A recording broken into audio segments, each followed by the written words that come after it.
2025년 1월 10일 금요일 새벽 기도에 오신 성도님들을 주님의 이름으로 환영합니다. 오늘 우리에게 주신 하나님의 말씀은 여호수아 7장 19절로부터 26절까지의 말씀입니다. 제가 가진 성경으로 구약 성경 329면에 있는 여호수아 7장 19절에서 26절까지의 말씀을 제가 봉독하겠습니다. 그러므로 여호수아가 아간에게 이르되 내 아들아 청하노니 이스라엘의 하나님 여호와께 영광을 돌려 그 앞에 자복하고 내가 행한 일을 내게 알게 하라. 그 일을 내게 숨기지 말라 하니 아간이 여호수아에게 대답하여 이르되 참으로 나는 이스라엘의 하나님 여호와께 범죄하여 이러이러하게 행하였나이다. 내가 노략한 물건 중에 시날산의 아름다운 외투 한 벌과 은 200세겔과 그 무게가 50세겔 되는 금덩이 하나를 보고 탐내어 가졌나이다. 보소서 이제 그 물건들을 내 장막 가운데 땅 속에 숨 감추어 두었는데 은은 그 밑에 있나이다 하더라. 이에 여호수아가 사자들을 보내매 그의 장막에 달려가 본즉 물건이 그의 장막 안에 감추어져 있는데 은은 그 밑에 있는지라. 그들이 그것을 장막 가운데서 취하여 여호수아와 이스라엘 모든 자손에게 가지고 오매 그들이 그것을 여호와 앞에 쏟아 놓으니라. 여호수아가 이스라엘 모든 사람과 더불어 세라의 아들 아간을 잡고 그 은과 그 외투와 그 금덩이와 그의 아들들과 그의 딸들과 그의 소들과 그의 나귀들과 그의 양들과 그의 장막과 그에게 속한 모든 것을 이끌고 아골 골짜기로 가서 여호수아가 이르되 네가 어찌하여 우리를 괴롭게 하였느냐. 여호와께서 오늘 너를 괴롭게 하시리라 하니 온 이스라엘이 그를 돌로 치고 물건들도 돌로 치고 불사르고 그 위에 돌무더기를 크게 쌓았더니 오늘까지 있더라. 여호와께서 그의 맹렬한 진노를 그치시니 그러므로 그곳 이름을 오늘까지 아골 골짜기라 부르더라. 아멘. 여리고성을 무너뜨린 기쁨이 채 가시기도 전에 이스라엘은 아이성 전투에서 패배를 겪고 말았습니다. 그 원인을 추적해보니 하나님께 바쳐야 할 물건을 몰래 훔치고 숨긴 자가 있었고 그 사람이 누구인지 제비를 뽑음을 통해 아간임을 확인하는 내용이 오늘 본문 바로 앞에 기록되어 있습니다. 그 뒤에 이어지는 오늘 본문을 함께 살펴보면서 우리의 삶 가운데서 죄가 드러나게 될 때 그 앞에 우리가 취해야 할 합당한 반응에 대해 생각해보고자 합니다. 먼저 16절에서 18절 말씀을 보시면 여호수아가 아이성 전투의 실패의 원인을 알아보기 위해 지파별로 제비를 뽑을 때 지파에서 족속으로, 족속에서 가문으로, 그리고 가문에서 결국 한 사람으로 아간이 지목되는 과정이 나옵니다. 당연히 하나님은 단 한 번에 단숨에 아간이 범인이다 라고 밝히실 수도 있었습니다. 그러나 지파부터 차근차근 내려가는 과정을 보여주시므로 이미 앞선 아이성 전투의 패배, 이스라엘 공동체 전체의 패배가 한 사람의 죄로부터 영향을 받게 되었음을 보여줍니다.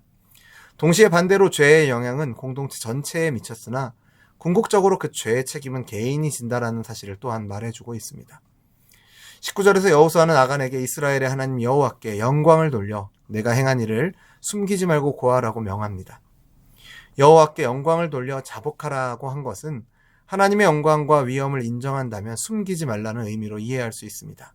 이에 아간은 자신이 여호와께 범죄했다는 사실을 인정하고 구체적으로 자신이 행한 일과 노략한 물건의 위치를 실토합니다. 아간이 한 행동을 보면 하나님께 속한 물건, 곧 전리품 중에서 아름답고 값나가는 것들을 몰래 챙겨 장막 안에 감춰두었다고 고백합니다. 눈에 보기에 좋아서 혹은 앞으로 쓸 때가 많을 것 같아서 욕심이 일어난 것입니다. 그러나 그러한 탐욕은 실제로 하나도 누리지 못한 채 모든 것을 토해내게 만들고 말았습니다. 도둑질한 전리품은 결국 아간의 생명까지도 앗아가는 무서운 결과를 낳은 것입니다. 죄를 통해 얻는 유익이 일시적으로 달콤해 보일 수 있어도 그것이 진정한 행복을 가져다 주지 않는다라는 것을 우리는 오늘 이 말씀을 통해 생각하게 됩니다. 죄는 반드시 드러나게 되어 있고 그 결과가 달콤한 것처럼 보여도 결국은 쓴맛과 고통만을 남긴다는 사실을 우리는 잊지 말아야 합니다. 20절 말씀을 보시면 분명히 아간은 자신의 죄를 고백합니다. 참으로 나는 이스라엘의 하나님 여호와께 범죄하여 이러이러하게 행하였음을 말하죠. 하지만 그의 고백에 대해서 우리는 참된 회개라 말할 수 없습니다. 오늘 본문을 통해 우리가 생각해 보게 되는 것 한 가지는 죄를 실토하는 것과 참된 회개의 차이점입니다. 아간은 결국 범인으로 자신이 지목되자 그제서야 범죄 사실을 털어놓습니다. 하지만 그것은 끝까지 숨길 수 없게 되었을 때의 실토였지 죄를 진심으로 뉘우치고 돌아서는 회개가 아니었음을 우리는 본문을 통해 보게 됩니다.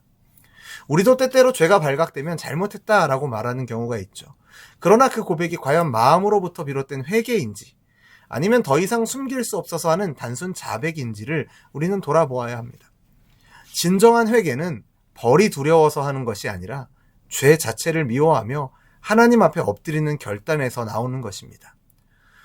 오늘 본문에 기록된 아간의 범죄가 우리에게 던지는 질문이 한 가지 있습니다. 그것은 바로 나는 왜 존재하는가? 라는 질문입니다. 신자는, 하나님의 백성은 자기 뜻과 욕심을 이루기 위해 하나님을 찾는 사람이 아니라 하나님의 뜻에 쓰임받기 위해 살아가는 존재라는 것을 항상 기억해야 합니다. 이 표현을 바꾸어 말하면 오직 하나님의 영광을 위해 살아가는 존재가 바로 우리라는 것이죠. 이스라엘이 하나님께서 약속해 주신 땅을 정복하는 과정도 오직 하나님의 영광을 위한 것이어야 했습니다. 오직 하나님의 영광을 드러내는 과정이어야 했습니다. 그런데 아간의 범죄는 이 전쟁을 통해 하나님이 주시는 승리를 기뻐하고 그 모든 영광을 하나님께 돌려야 하는 존재의 목적, 이 백성의 사명을 심각하게 훼손시키는 것이었습니다. 결과적으로는 공동체 전체를 큰 위기에 빠뜨렸죠. 단순히 한 사람의 실수, 잘못을 넘어서서 이 백성의 존재의 목적, 그 근간을 흔드는 일이었기에 이 범죄에 대해 이스라엘이 어떻게 대하는지 우리는 살펴볼 필요가 있습니다. 아간의 범죄에 대해서 여호수아와 온 백성은 아간뿐만 아니라 그의 소유, 심지어는 식솔과 가축까지도 완전히 제거해버립니다. 윤리적으로 보면, 또 감정적으로 보면 아간에 대한 이스라엘의 처벌은 굉장히 잔혹해 보일 수도 있습니다. 하지만 하나님은 이 처벌을 통해 거룩한 공동체를 유지하고 앞으로 있을 가나안의 정복전쟁이 어떤 개인의 욕심으로 인한 약탈과 탐욕으로 얼룩진 그런 약탈 전쟁이 되지 않도록 하는 본보기로 삼고자 이러한 심판을 내리시는 것입니다.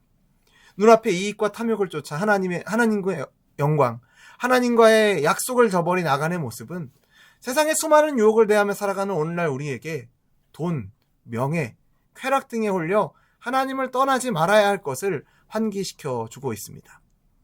죄는 하나님보다 세상의 것을 혹은 자기 욕심을 더 크게 여기는 데서 시작합니다. 그 결과는 죽음이고 고통임을 우리는 성경을 통해서 보게 됩니다. 특히 오늘 본문은 이러한 죄악을 범하게 될 때, 이러한 죄악이 일어났을 때 우리가 어떻게 대처해야 할 것인가를 알려줍니다. 그저 인정으로 덮어주고 좋게 해결하려 하는 것이 아니라 죄에 대해서는 단호하게, 철저하게 다루어야 함을 이스라엘 공동체의 모습을 통해서 하나님은 우리에게 말씀하십니다. 또한 아간의 이야기는 동시에 우리 각 사람에게 늦기 전에 회개하라는 긴급한 촉구를 하고 있습니다. 하나님께서 회개할 기회를 계속해서 주시지만 설마 들키겠어? 하며 버티다가 모든 것이 발각된 후에야 뒤늦게 털어놓게 되면 그때는 이미 늦었고 상처도 깊어지게 되는 것이죠. 마음의 회개는 빨리 할수록 좋고 죄의 유혹은 처음에 끊어낼수록 좋은 것입니다. 그리고 죄는 나 혼자만의 문제가 아니라 온 공동체에 영향을 끼친다는 것을 우리는 잊지 말아야 합니다. 그러므로 우리에게 잠시라도 죄의 유익이 달콤하게 보일 때, 달콤하게 느껴질 때 그 뒷면에 놓여져 있는 거대한 대가와 함께 어떠한 결과가 개인과 공동체에 올지를 우리는 오늘 본문의 아간과 이스라엘의 모습을 보면서 기억해야 할 것입니다. 사랑하는 성도 여러분, 때로는 우리의 마음도 아간처럼 흔들릴 수 있습니다. 눈에 보기에 좋은 것, 인정받고 싶은 것, 소유하고 싶은 것에 집중하다 보면 하나님이 원하시는 길을 잊을 수 있습니다. 그럴 때 오늘 본문의 교훈과 같이 죄를 대수롭게 여기지 말고 드러났을 때 그 죄를 단호하게 끊어내고 늦기 전에 회개함으로 개인과 공동체의 거룩함을 지키는 저와 여러분이 되기를 바랍니다. 우리는 연약한 죄인이기에 이렇게 하는 것이 쉽지 않습니다. 처절한 몸부림이 우리에게 필요할 것입니다. 하나님의 은혜를 구하며 하나님 앞에 정직하게 바로 서기 위해 나아갈 때, 몸부림치며 나아갈 때 하나님께서는 우리에게 구원의 은혜가 얼마나 놀라운 것인지 경험하게 하실 것이고 그 은혜 안에서 승리하는 삶을 살도록 인도하여 주실 줄로 믿습니다. 하나님께서 죄를 미워하시기에 우리도 그 하나님과 같은 마음으로 같은 시선으로 죄를 대하고 죄를 미워하고 그럼에도 불구하고 연약한 죄인들인 우리를 긍휼히 여기시는 하나님의 은혜를 힘입어서 예수 그리스도의 보혈의 공로 힘입어서 하나님 앞에 우리의 마음을 쏟아놓으며 참된 회개의 모습으로 나아가는 저와 여러분 되기를 주님의 이름으로 축원합니다. 기도하겠습니다. 하나님 아버지, 오늘 우리에게 주신 이 여호수아서의 말씀을 통해 죄의 심각성과 회개의 중요성을 깨닫게 하심을 감사드립니다. 아간의 모습에서 우리의 탐욕과 어리석음을 돌아보게 하시고 마음 깊은 곳에 숨겨놓았던 죄를 진심으로 고백하는 참된 회개로 하나님 앞에 나아가는 우리 모두가 되게 하여 주옵소서. 죄가 드러났을 때 주저하지 않고 즉시 회개하게 하시고 우리 가정과 우리 교회가 죄를 미워하며 거룩함을 추구하는 공동체로 바르게 세워져서 어두운 세상의 빛으로 부르신 그 사명 감당하며 하나님의 영광을 드러내는 우리 모두가 되게 하여 주옵소서. 하나님의 말씀을 기억하고 베풀어 주신 은혜를 의지하여 참된 회개자가 되도록 우리를 인도하여 주시고 그러한 우리의 삶에 회복과 은혜를 더하여 주옵소서. 그렇게 인도하실 것을 믿고 감사드리며 예수님의 이름으로 기도드립니다. 아멘. 우리 주 예수 그리스도의 은혜와 하나님 아버지의 사랑과 성령 하나님의 교통하심이 오늘 주신 말씀을 기억하며 그 말씀 앞에 겸손히 서서 죄를 버리고 주님께로 돌아서는 참된 회개자로 살아가기를 소원하는 우리 열린비전교회 모든 성도들과 우리의 삶의 걸음 가운데 이제로부터 영원토록 항상 함께 있을지어다. 아멘.